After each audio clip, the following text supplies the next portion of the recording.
So what we're going to look at next is the chair sit. The chair sit is a move that is used to take the back, but in this context we're going to look at it as a way to reset the back. So we're on the strong side, our opponent starts to free their hips and they're starting to slowly get their hips flatter to the mat, and as their hips get flat to the mat, their upper body will start moving that direction as well.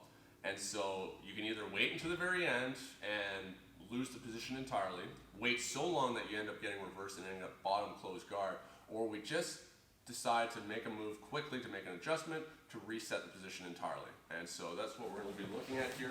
So as I have this control and we fall to the strong side, Kevin is starting to manage to inch by inch get his body turned. I don't like how he's already turned already. What we're going to look to do is take this foot and access it. This leg is a lever with a butterfly hook. By accessing this leg as a lever, it's going to give us the ability to clear this leg. What I'm going to do, take this off, I'm going to start taking this hook out, and right now, see how Kevin's hips are flat on me? It's going to be hard for me to withdraw this leg. It can be done in time, but by me having this leg, either here accessing his leg as a lever, or if, depending on where his leg is, you can just put it behind his hips, right here, just at the small of his back. What we're going to do is just going to help kick our opponent off. And see how my butterfly hook immediately turns into base on the ground here. I don't have any hooks at this point, but as I talked about, that's secondary control.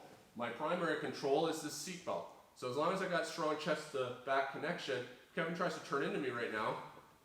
He's unable to, and with my added base here now, if Kevin really tries to turn into me, I can start to smear him into the mat if I want to.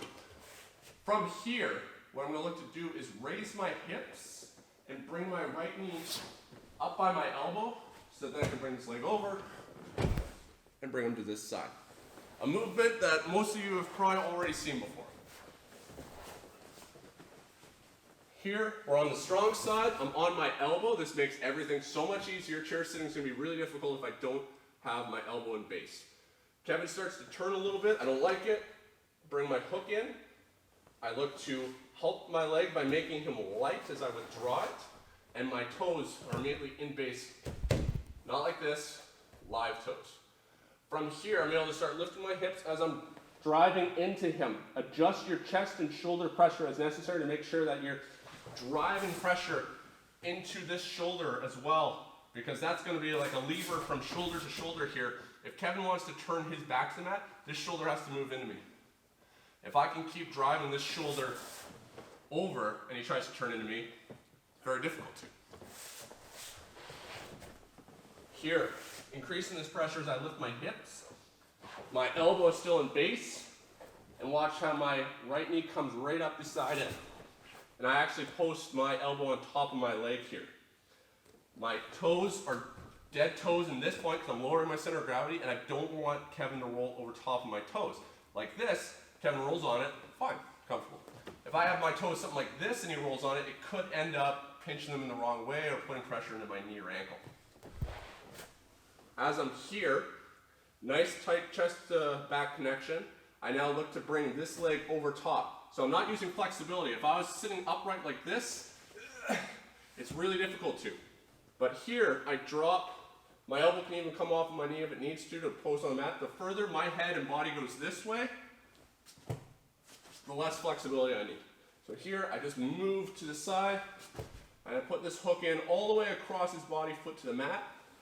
And now I'm going to push off of my elbow and my knee here to lift him up. And I'm not going like this, losing that connection, because now Kevin turns into me.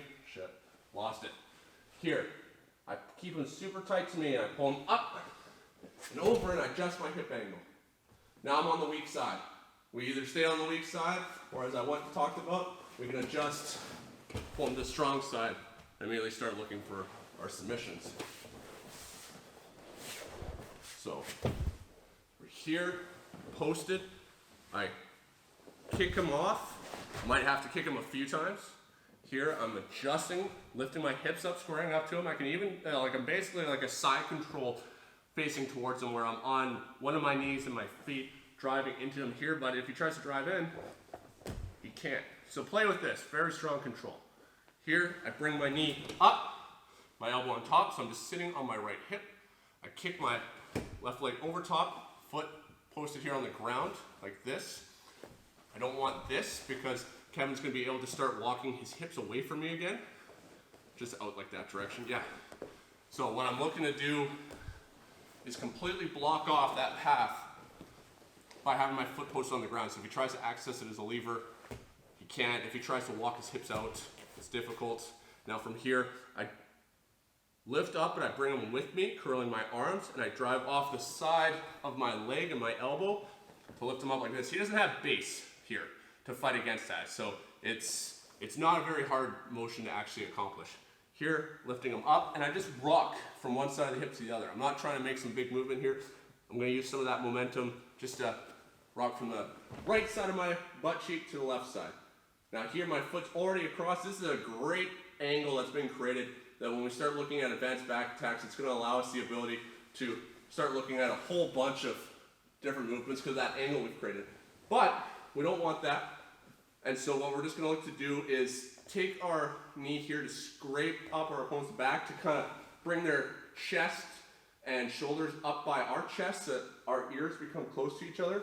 We don't want to have this kind of distance between each other because now going for rear naked chokes and collar chokes becomes more difficult. So I need to bring him up while I come down. So here,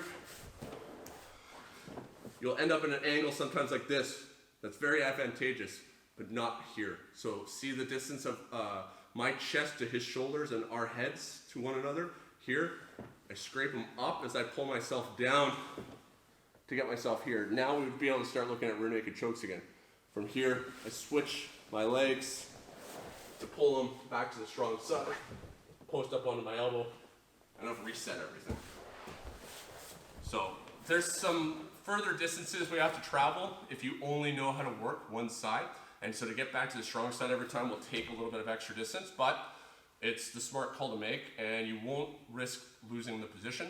And then obviously as we get more advanced in positions, you're gonna have a lot more options available to you.